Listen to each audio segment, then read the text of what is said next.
Hola, buenas tardes. Mi nombre es Mara Vera López. Soy estudiante de la Universidad Abierta y a Distancia de México. En esta ocasión, la grabación es para presentar mi caso de consulta externa correspondiente a la asignatura de Estadía 1. Entonces, voy a comenzar.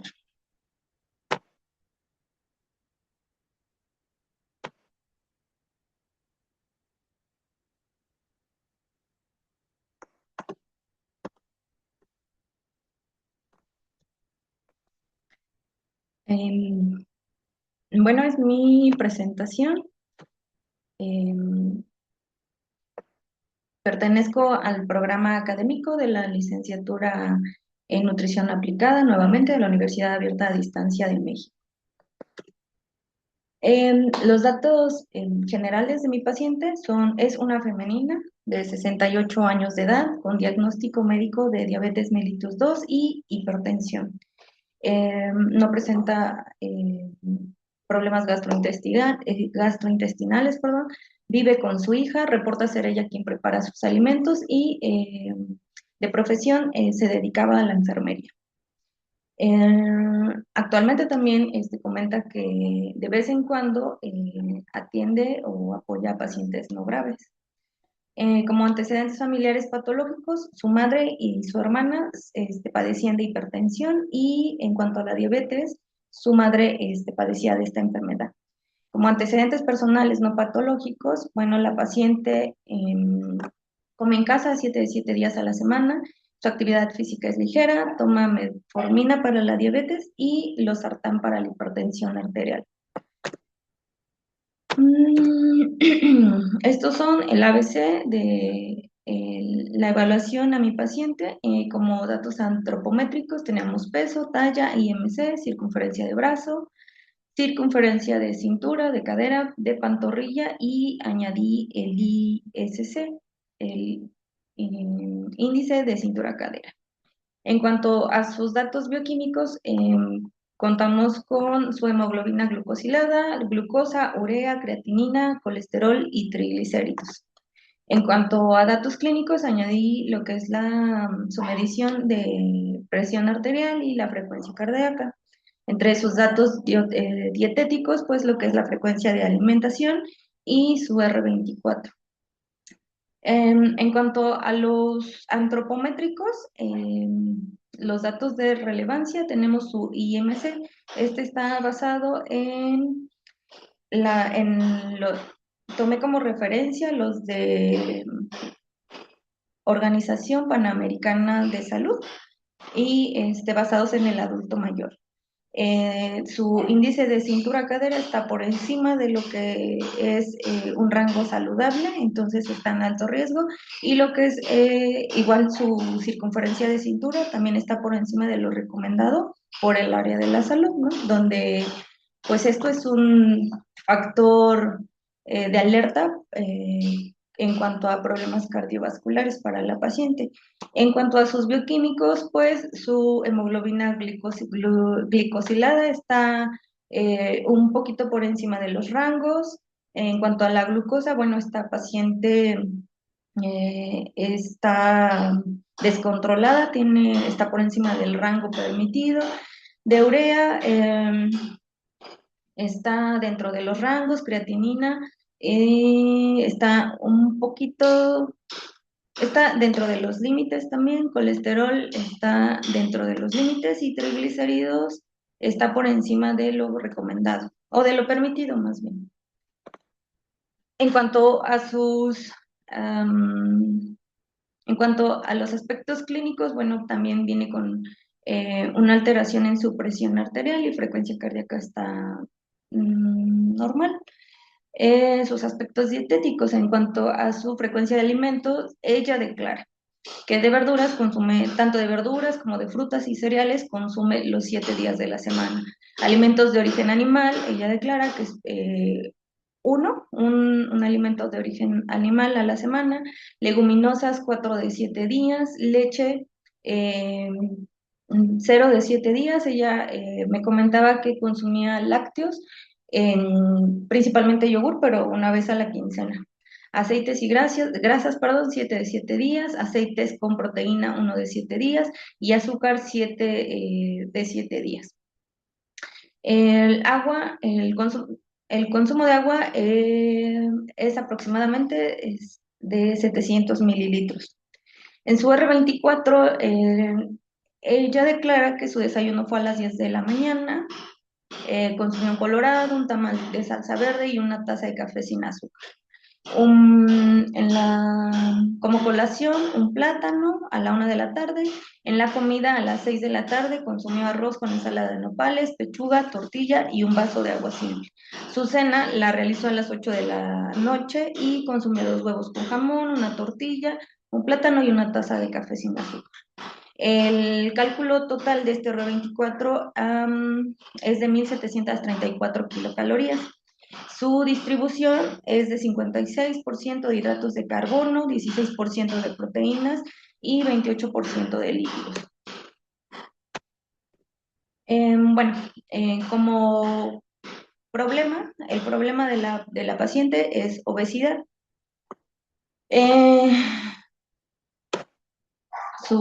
la etiología, bueno, pues es una ingesta calórica superior a su requerimiento con predominio de carbohidratos refinados y azúcares, un exceso de grasas, así como el consumo inadecuado de proteínas. En cuanto a los signos y síntomas, bueno, estos se ven reflejados en el R24, en su circunferencia de cintura, en el índice de cintura-cadera, la medición de su glucosa y de colesterol y triglicéridos. Entonces, el diagnóstico nutricional queda de la siguiente manera. Paciente con obesidad relacionada a la ingesta calórica superior a su requerimiento, con predominio de carbohidratos refinados y azúcares, exceso de grasas, así como consumo inadecuado de proteínas, evidenciado por R24, circunferencia, índice de cintura, cadera, glucosa, colesterol y triglicéridos. Bueno, como lo comenté, el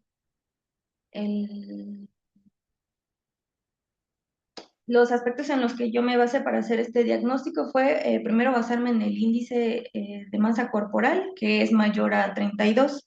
Esto nos coloca en lo que es en un diagnóstico de obesidad. Como comenté, en su índice de cintura-cadera es de 0.9 y bueno, vemos que en la tabla que mayor a 0.86 en una mujer, esto es de alto riesgo. En cuanto a la circunferencia de cintura, pasando de los 85 centímetros, pues también hay riesgo de enfermedades cardiovasculares. Y en el caso de la paciente, esto sería un factor para agravar lo que es su hipertensión y pues también permitir a que haya complicaciones si no se controla desde el aspecto nutricional. En cuanto a los bioquímicos, como ya lo comentaba, su hemoglobina glucosilada está controlada, la glucosa está elevada, la urea está normal dentro del límite, la creatina está normal, el colesterol está normal en el límite y los triglicéridos sí están elevados. Bueno, también su presión arterial está elevada, frecuencia cardíaca normal. En los aspectos dietéticos, aquí es una comparativa de lo que es el GET de su R24, está en 1.734 kilocalorías. En cuanto al cálculo que se realizó para esta paciente de lo que es su requerimiento de ingesta diario, basándonos en su peso actual y tomando como referencia su estatura y utilizamos la fórmula de Mifflin Jort. Esta es una de las fórmulas que tiene mayor especificidad en pacientes de todo tipo de peso, con bajo peso, con peso normal y sobrepeso u obesidad, que es el caso de nuestra paciente. Entonces, una vez realizado este cálculo, nos llevó a que su consumo debería de ser de 1.202 kilocalorías. Y bueno, aquí se evidencia el consumo hipercalórico. En cuanto a los hidratos, en la distribución hidratos de carbono, proteínas y lípidos, también hay una variación entre cómo consume cómo lleva su alimentación y en cómo la debería de llevar. Yo tomé como referencia las recomendaciones de las guías de evaluación al adulto mayor del IMSS y bueno, esta nos dice que si un paciente se encuentra en sobrepeso u obesidad, podemos usar la distribución de 50% de carbohidratos y 25% para lípidos y 25% para proteínas. En caso de que la persona tuviera algún problema este, renal tendríamos que disminuir lo que es el porcentaje de proteínas, pero no es el caso. Entonces, yo decidí dejarlo así, apegarme a los lineamientos de la guía del IMSS.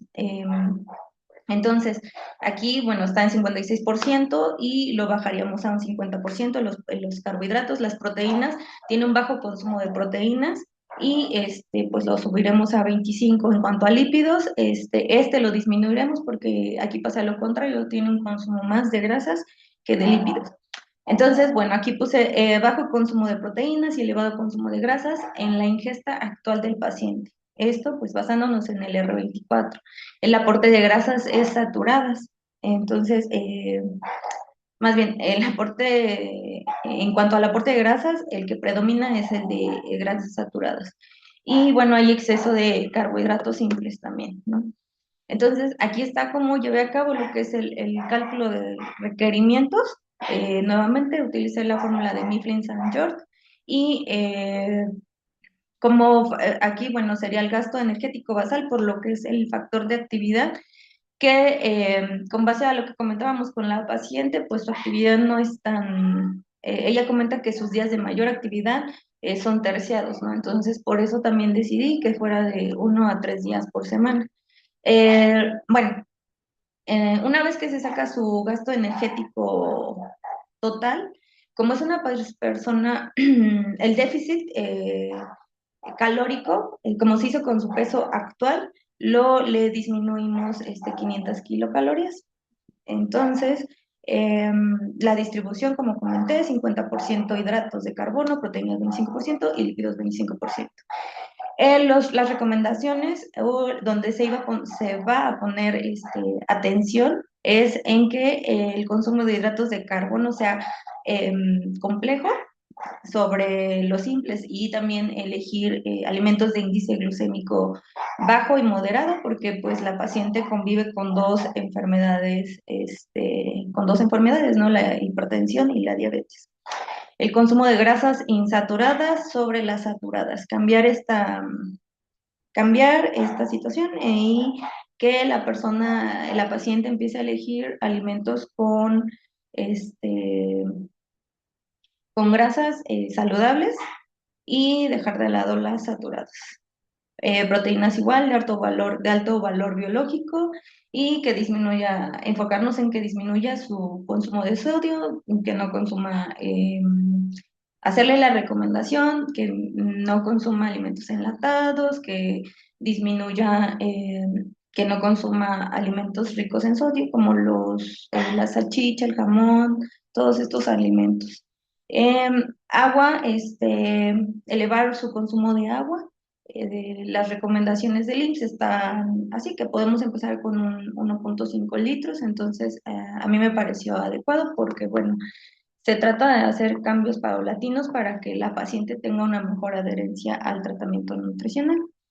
En cuanto a la dieta, pues es una dieta hipocalórica, vamos a hacer que consuma menos de lo que está consumiendo, es un déficit moderado y bueno, esta estaba modificada en la distribución de macronutrientes, como ya lo expliqué, se eleva la ingesta de proteína para ayudar a preservar la masa muscular. Se hace en un 100% de la recomendación, 25% ya que no hay indicios de falla renal. El ejercicio que se recomienda, la paciente me comentaba que pues sus actividades de movilidad se reducen a solamente caminar de ida a su trabajo eventual, que más que nada es una persona de acompañamiento para otra persona. Entonces dice que no, no camina mucho, no hace mucha movilidad, entonces empezamos por recomendarle buscar una actividad que le lleve o le tome 30 minutos.